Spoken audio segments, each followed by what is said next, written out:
think that, I've been reading recently a lot of the Greek myths, and those stories, these archetypal stories that somehow express something about the human psyche and the journey that we all go on emotionally, psychically. They keep on playing, and we keep on needing to hear them. Each generation needs to hear them. So I think that we need to find new forms to contain those stories. But I think that it's right that we should be relearning, rehearing, reinvestigating, reliving those stories and the truth of those stories as well, the sometimes difficult reality of those stories. I think there's a danger when we try and kind of paper over the ugly bits,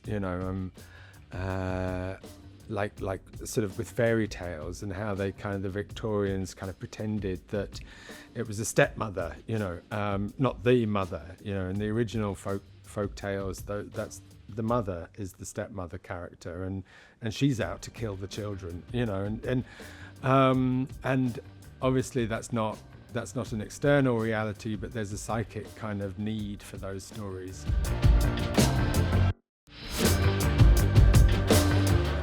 Conflict and chemistry. Yeah, chemistry seems like the really big one. Yeah, but chemistry comes from conflict in a way, Yeah. It's the two poles sort of batting against each other, and then finding a way to kind of unify. Pride and Prejudice and Atonement are constantly in the conversation about the female gaze in cinema. And I wonder if Are they? You didn't know this? No. Oh my God. The hand flex is like the definitive image of female gaze and romance. Yeah, I mean, it's weird. I'm not on social media, and I don't sort of, I don't look my work up on the internet. Sure.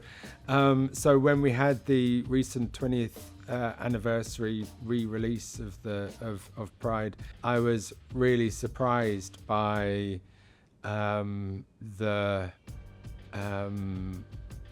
way in which that film is held by people is really amazing. Some of us went to a brunch screening of the film earlier this year, or was it last year?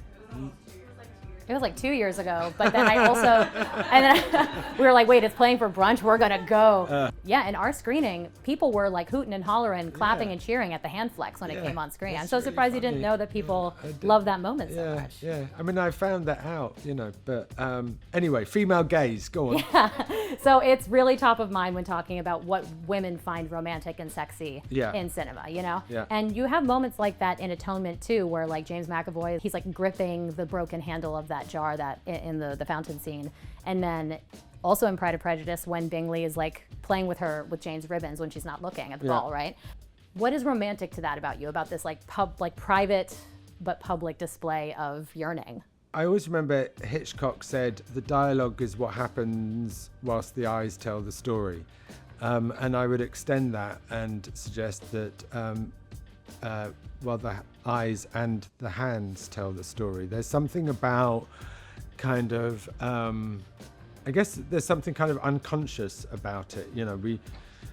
It's a kind of unconscious expression of the interior of what we're thinking and feeling. I don't really know. I always just love hands.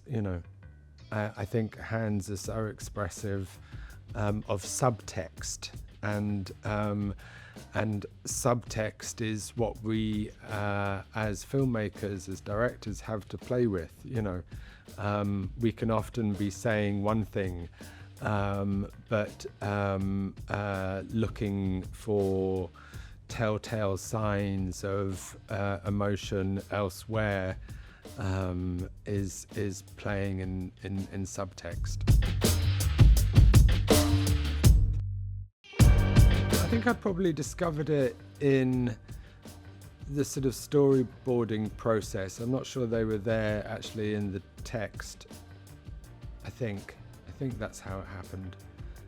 I know that there was certainly a sense in the Pride and Prejudice moment of this being the first time they ever touched, and that, you know, people at that time were so much more reserved, that even him taking her hand to guide her into the carriage would have been an electrifying exchange, and so that was what we wanted to kind of convey.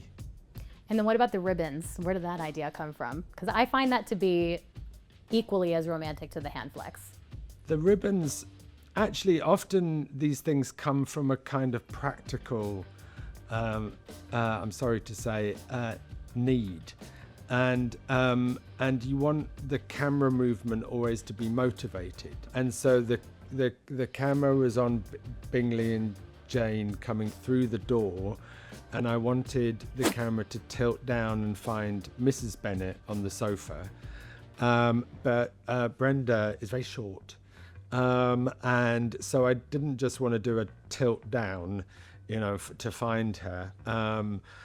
So I thought if he somehow did something with his hand, that would lead the camera down to his hand, and then when they exited shot, I'd be in the right place for Brenda, from Mrs. Bennet. And then as we were rehearsing, I often kind of rehearsed the actor's part for them physically in terms of the blocking, to kind of feel it. And Rosamund was walking in front of me, and I felt he was so kind of needy, and he really just wanted his mother's apron strings, and the bow at the back reminded me of apron strings, and I thought he might want to feel that ribbon and feel the softness of that ribbon, and so that seemed like an appropriate articulation of his interior life.